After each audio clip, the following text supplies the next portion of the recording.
नमस्कार दोस्तों, स्वागत है आपके YouTube channel top trending GK में। दोस्तों इस वीडियो में देखने वाले हैं एसएससी एमटीएस एग्ज़ाम 9 मई 2023 के प्रथम शिफ्ट में पूछे गए जीके के सभी सवाल मिल चुके हैं। मेमोरी बेस्ड क्वेश्चन जो स्टूडेंट ने एग्ज़ाम के बाद टेलीग्राम पर सेंड किए हैं, और इसकी पीडीएफ फाइल के लिए भी आपको टेलीग्राम चैनल से जुड़ना होगा। ऑल शिफ्ट की एक साथ आपको वहाँ पर मिल जाएगी। न्यू कैंडिडेट जो अभी तक नहीं जुड़े हैं, टेलीग्राम पर जाकर सर्च कर सकते हो ट्रेंड जीके या फिर टॉप ट्रेंडिंग जीके। 2,65,000 वाला सब्सक्राइबर वाला टिक मार्क लगा हुआ है, वो वाला चैनल ज्वाइन करके वहाँ से पीडीएफ फाइल प्राप्त कर सकते हो।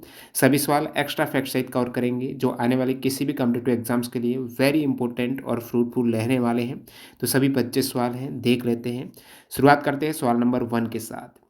प्रधानमंत्री जनधन योजना के तहत सबसे ज़्यादा खाते किस राज्य में खोले गए? तो करंट अफेयर्स के यहाँ पर आज 3 सवाल पूछे गए हैं। पीएम जनधन योजना के तहत उत्तर प्रदेश में सबसे अधिक खाते खोले गए। प्रधानमंत्री जनधन योजना 28 अगस्त 2014 को लॉन्च हुई है। कब? 2014 को 28 अगस्त को, ध्यान रखना। अब जब लॉन्च हुई है तो 2015 में ही मेघालय है वो प्रधानमंत्री जनधन योजना इसको लागू करने वाला 100% सफलता हासिल करने वाला राज्य बना था। और सबसे अधिक नंबर शॉप के खाते हैं वो उत्तर प्रदेश ने खोले हैं। और प्रधानमंत्री जनधन योजना का वर्ल्ड रिकॉर्ड भी है, जो कि विश्व की सबसे बड़ी वित्तीय समावेशन योजना है। और ये योजना 5 माह में ही लगभग 11.5 करोड़ अकाउंट इसके तहत खोले गए थे। 28 अगस्त 2014 को लॉन्च हुई और प्रत्यक्ष लाभ अंतरण योजना में इसने गिनीज वर्ल्ड रिकॉर्ड भी दर्ज किया है। नेक्स्ट सवाल, लोकसभा ने परिवार न्यायालय संशोधन विधेयक 2022 पारित किया, जो किस राज्य में परिवार न्यायालयों की स्थापना करने के लिए परिवार न्यायालय अधिनियम 1984 में संशोधन करना चाहता है? तो परिवार न्यायालय संशोधन विधेयक 2022 दो राज्य हैं, हिमाचल प्रदेश और नागालैंड। याद रखना, हिमाचल प्रदेश में 15 फरवरी 2019 से ये परिवार न्यायालय है, नागालैंड में 2008 से। तो इनमें संशोधन करना चाहता है, 1984 में संशोधन करना चाहता है परिवार न्यायालय एक्ट। तो ये राज्य हिमाचल प्रदेश और नागालैंड, याद रखिएगा। अगला करंट अफेयर्स का सवाल तो पूछा गया है, मेल्ट वाटर चैंपियंस शतरंज टूर 2022 किसने जीता? मेल्ट वाटर चैंपियंस शतरंज टूर 2022 से मैग्नस कार्लसन ने जीता। सवाल पूछ ले, मैग्नस कार्लसन जो एक शतरंज खिलाड़ी हैं, वो किस देश से बिलोंग करते हैं? तो मैग्नस कार्लसन आपको याद रखना है नॉर्वे के हैं। कहाँ के? नॉर्वे के। और ये एक ऑनलाइन शेष टूर्नामेंट हुआ है, लगभग 10 मंथ चला। मेल्ट वाटर चैंपियंस शतरंज टूर 2022 मैग्नस कार्लसन नॉर्वे। 2011 की सेंसस के अकॉर्डिंग भारत का सबसे ज़्यादा आबादी वाला राज्य कौन सा है? इंपॉर्टेंट सवाल। और करंट अफेयर्स के 3 सवाल और सेंसस का भी यहाँ पर ये आप सवाल देख सकते हो। तो प्रति शिफ्ट में सेंसस का सवाल आ रहा है और इजी सवाल आ रहा है। 2011 की जनगणना के अनुसार भारत का सबसे ज़्यादा जनसंख्या वाला राज्य है वो उत्तर प्रदेश है। आपको पूछ ले सेकंड सबसे ज़्यादा कौन सा है, ये भी याद रखना है। सेकंड सबसे ज़्यादा महाराष्ट्र है। तो यूपी में जनसंख्या सबसे अधिक, उसके बाद महाराष्ट्र, याद रखिएगा, उत्तर प्रदेश, महाराष्ट्र, फिर बिहार का नंबर आता तीसरा, चौथे नंबर पर पश्चिम बंगाल। सबसे कम जनसंख्या सिक्किम की है। सिक्किम के बाद कम है मिजोरम की। तीसरे स्थान पर कम अरुणाचल प्रदेश, फिर गोवा। तो सिक्किम, मिजोरम, अरुणाचल प्रदेश। अधिक में उत्तर प्रदेश, महाराष्ट्र, बिहार, पश्चिम बंगाल, फिर आंध्र प्रदेश वगैरह।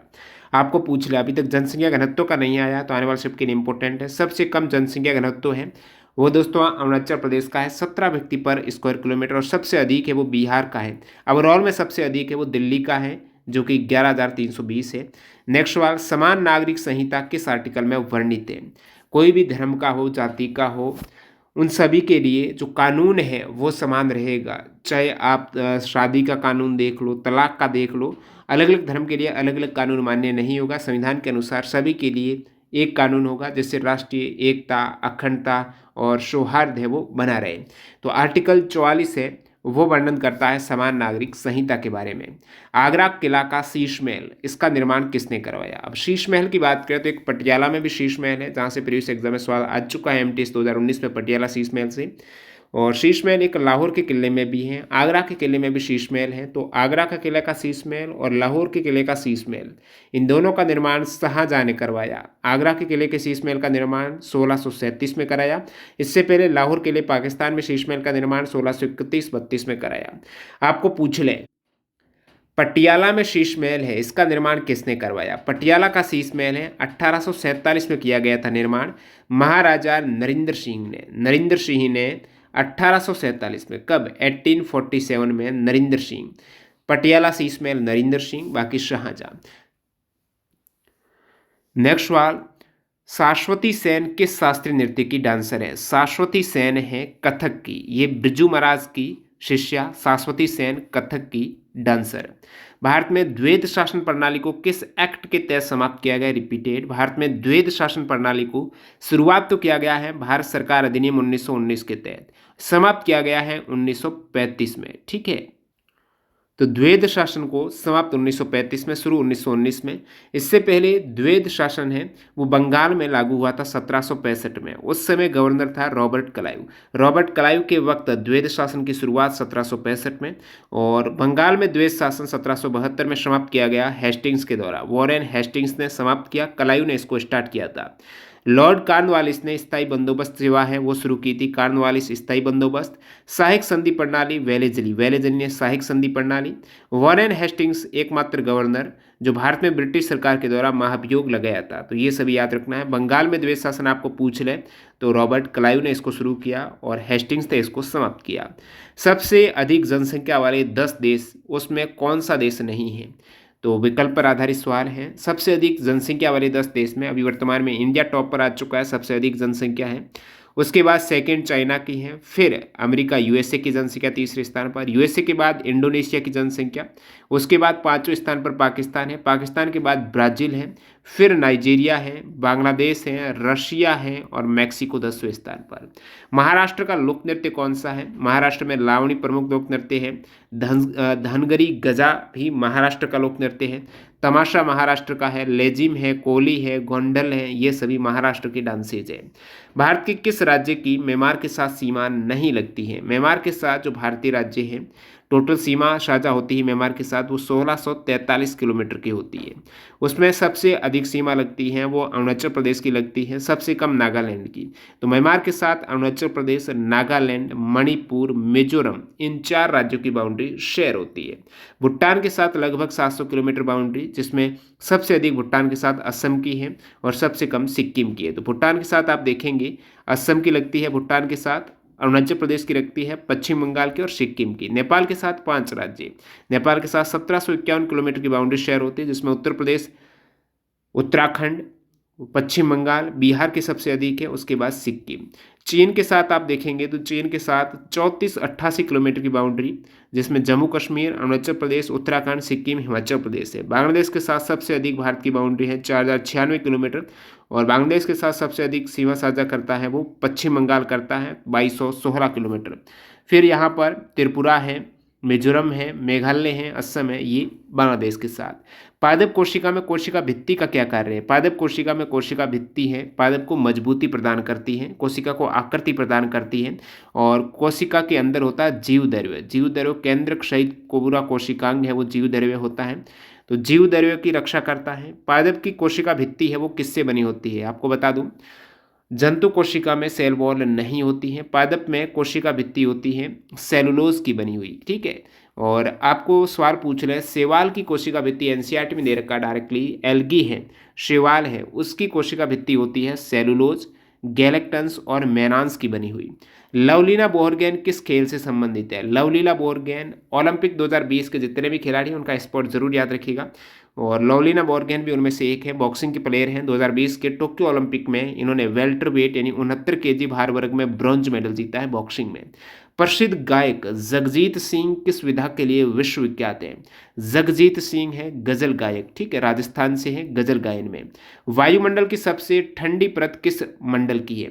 वायुमंडल की सबसे ठंडी परत आती है मध्य मंडल की यानी मीसोस्फीयर की, और सबसे गर्म परत आती है वो थर्मोस्फीयर यानी आयन मंडल। आयन मंडल सबसे गर्म। ओजोन परत रहती है वो समताप मंडल में रहती है, सबसे नीचे है क्षोभ मंडल जहाँ पर बादल वगैरह है, उससे ऊपर आती है समताप मंडल, फिर मध्य मंडल, उसके ऊपर आयन मंडल, लास्ट में बाह्य मंडल है। सबसे अधिक घनत्व भी होता है वो क्षोभ मंडल में होता है। नेक्स्ट सवाल है मकर संक्रांति को महागसाजी के नाम से किस राज्य में जाना जाता है? तो मकर संक्रांति के सभी राज्यों में अलग अलग जो नाम है वो आपको बता देता हूँ, क्योंकि यहाँ से काफ़ी बार कॉम्पिटिटिव एग्जाम्स में टीसीएस ने सवाल पूछे हैं। तो माघ साजी याद रखिएगा, मकर संक्रांति को महागसाजी, महागसाजी कहा जाता है हिमाचल प्रदेश के शिमला जिले में। महागसाजी हिमाचल प्रदेश, ओडिशा में इसे संक्रांति कहा जाता है, मकर संक्रांति, ओडिशा में संक्रांति। गुजरात में उत्तरायण कहा जाता है, तमिलनाडु में पोंगल, असम में बिहू, पंजाब में लोहड़ी, उत्तर प्रदेश में किच्चेरी कहा जाता है, पश्चिम बंगाल में पौष संक्रांति, मकर संक्रांति माघ साजी, हिमाचल प्रदेश पौष संक्रांति, पश्चिम बंगाल, झारखंड और बिहार में इसे खिचड़ी पर्व, उत्तर प्रदेश में किच्चेरी और झारखंड बिहार में खिचड़ी। कर्नाटक में से मकर संक्रमण है वो कर्नाटक में कहा जाता है। आत्माराम पांडुरंग ने किस समाज की स्थापना की थी? तो आत्माराम पांडुरंग ने प्रार्थना समाज की स्थापना की थी। रिपीटेड, प्रार्थना समाज की स्थापना 1867 में आत्माराम पांडुरंग ने की थी। वैश्य समाज की स्थापना 1864 में श्रीधरलू नायडू और केशव चंद्र सेन ने की थी। ब्रह्मा समाज की स्थापना 1828 में राजा राममोहन राय ने की थी। परमहंस मंडली, इसकी शुरुआत बॉम्बे में दुर्गाराम मेहता जी दादोबा पांडुरंग ने की थी। आर्य समाज की स्थापना दयानंद सरस्वती ने 1875 में की थी। पुणे सार्वजनिक सभा है महादेव गोविंद रनाडे ने 1870 में की थी। जिम कॉर्बेट नेशनल पार्क है जो भारत का पहला राष्ट्रीय उद्यान है, ये उत्तराखंड के नैनीताल जिले में आता है। 1936 में जब इसे स्थापित किया गया था तब उसका नाम विलियम मेलकम हेली के नाम पर था। In the afternoon of time an autobiography 20वीं शताब्दी के भारतीय कवियों में से किसके द्वारा लिखी गई है? ये आत्मकथा नाम है जिसका in the afternoon of time. In the afternoon of time Harivansh Rai Bachchan की ऑटोबायोग्राफी है। लोकसभा के पीठासीन अधिकारी को क्या कहा जाता है? लोकसभा के पीठासीन अधिकारी है वो लोकसभा अध्यक्ष होता है। राज्यसभा का पीठासीन अधिकारी है वो पदेन सभापति, जिसे आप कहेंगे उपराष्ट्रपति को, वो सभापति ही राज्यसभा का पीठासीन अधिकारी, लोकसभा का लोकसभा अध्यक्ष। तुझ के जहांगीरी किसकी रचना है? नाम से स्पष्ट है, इसे जहांगीरनामा भी आप कह सकते हो, तुजक ए जहांगीरी भी कह सकते हो। जहांगीर के द्वारा फारसी भाषा में कृत उनकी बायोग्राफी है, उनकी आत्मकथा है जहांगीर की तुझ के जहांगीरी।